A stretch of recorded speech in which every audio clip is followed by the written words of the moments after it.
We know that Google is tracking us. We agree to it when we set up our phones. So we wanted to figure out what exactly Google is learning about us throughout the day. So here's what we're going to do. We have two identical phones. The only difference between these two phones is this one is in airplane mode.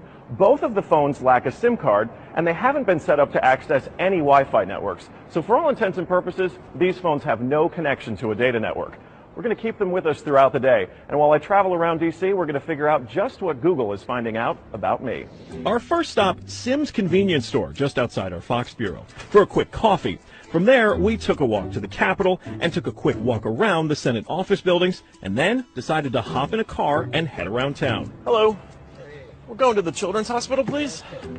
To run our test, we had to do more than walk the block, so we took a tour around our nation's capital. First, due north to the Children's National Medical Center Hospital, then west to St. Albans School and the National Cathedral.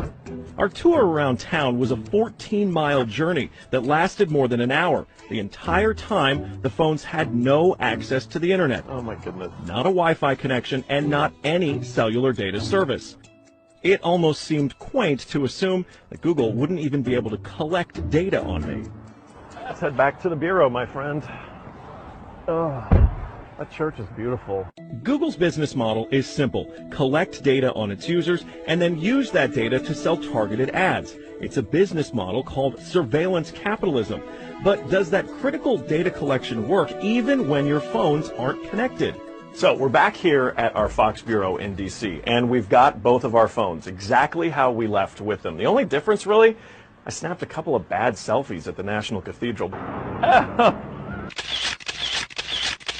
But otherwise, they have stayed in my pocket for the entire day. So let's find out what they know. This is our man-in-the-middle device. It's basically a Wi-Fi network that these phones are going to connect to once we turn their Wi-Fi on. It's going to pass data through it on the way to Google. But on the way, we're actually going to get a copy of the same data that Google's going to get. We'll be able to decrypt it and then find out where we've been throughout the day.